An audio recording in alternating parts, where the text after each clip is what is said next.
My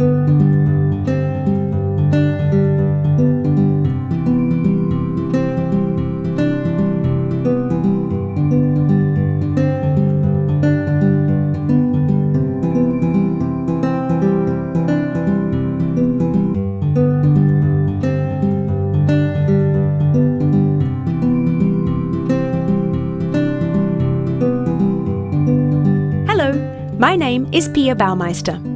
I'm an employee of one of the approximately 600 youth welfare departments in Germany. Together with my colleagues, I have a very satisfying task. We support children, young people and their parents in different life phases. This starts with early intervention, then child protection work, education and caring, as well as numerous support offers for young people and young adults. Anybody can contact the youth welfare departments, especially children and young people who have problems or are in an emergency situation. The first step leads mostly to one of the counselling centres. Sometimes their everyday life is so challenging that conversations alone are not sufficient. In such situations, families have the right to state assistance by law.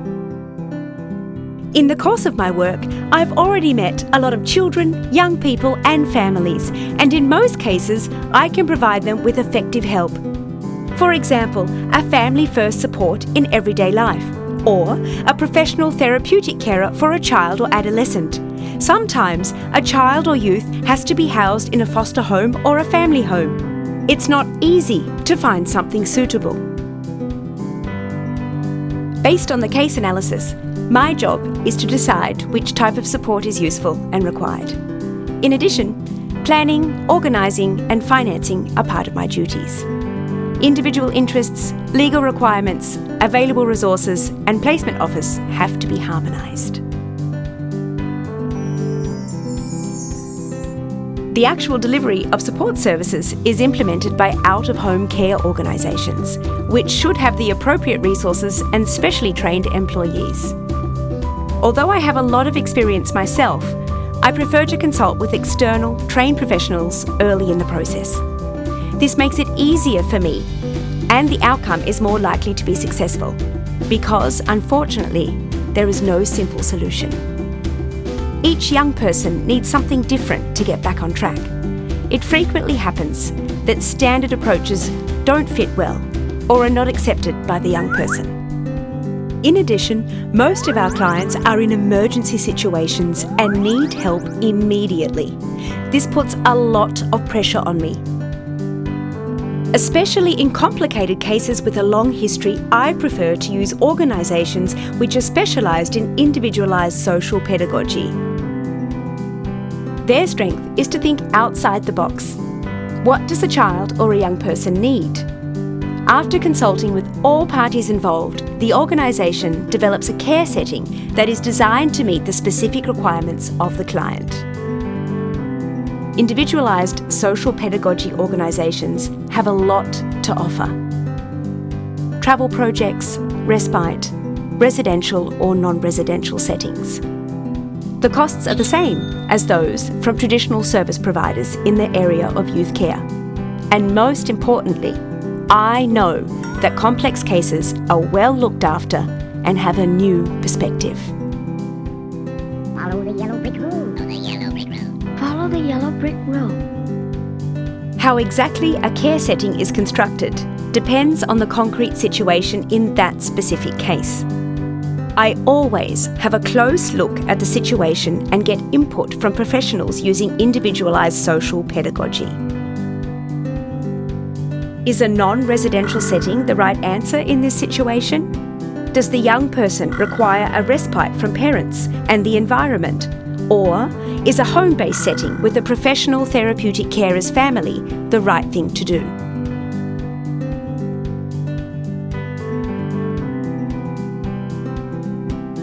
Let us have a look at home-based placement.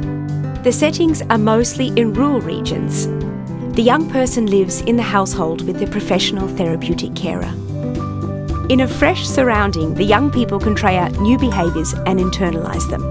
They develop social and practical life skills and expand existing strengths. I have experienced over the years that they will then build positive relationships and response patterns.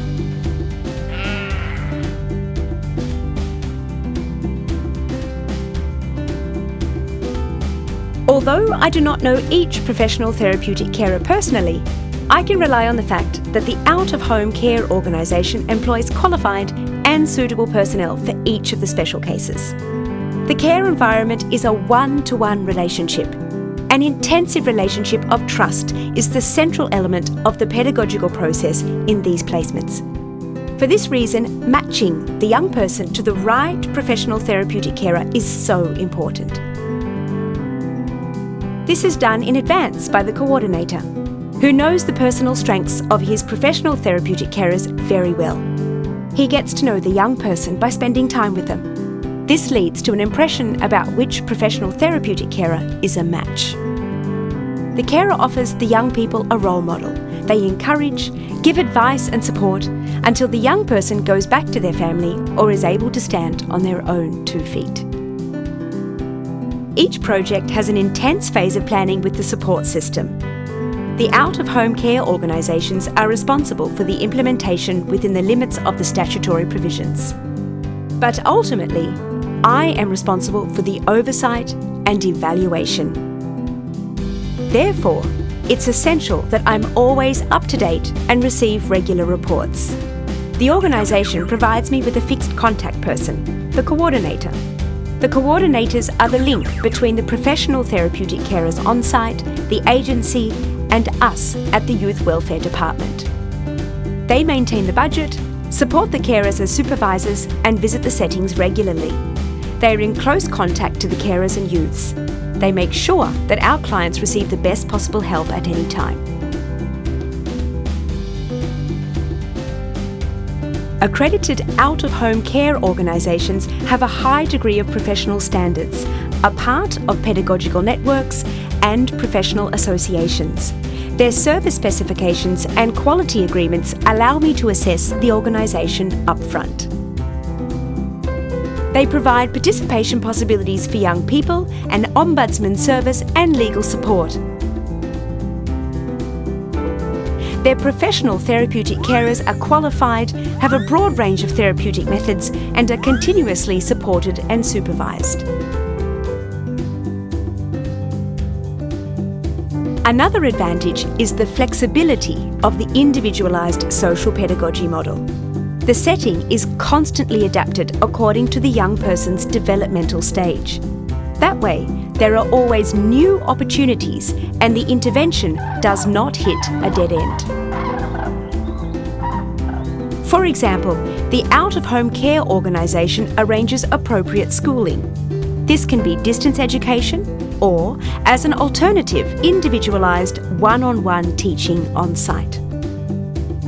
This works so well because the opinion of the young person is always considered in all decisions regarding him or her.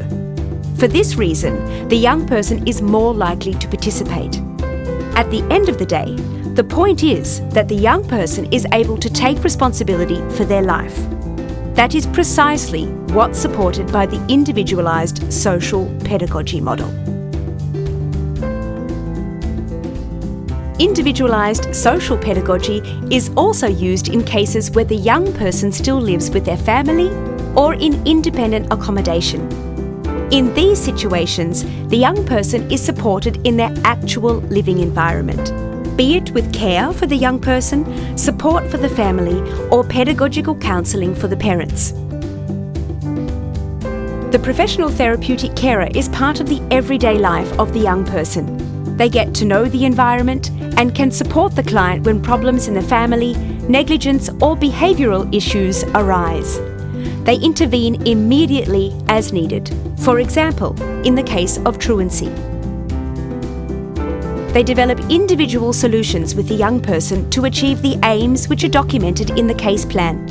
For example, to close a care gap between them and their peers, to achieve regular school attendance or develop independent living skills. The young person's competences are used and strengthened. In this approach, sustainable relationships are also the basis for the young person's stabilisation and development. Individualized social pedagogy is an established model of youth care and leads to significantly better outcomes than other forms of assistance. Over time, I have worked with a wide variety of different out-of-home care organisations. I appreciate the flexibility these organisations in the area of individualised social pedagogy can offer. This is an incredible relief for me. In the beginning, I get competent professional advice and decision-making support. After that, I can outsource the realisation of the intervention, but I keep the overall management responsibilities. The clients benefit from tailored and flexible support.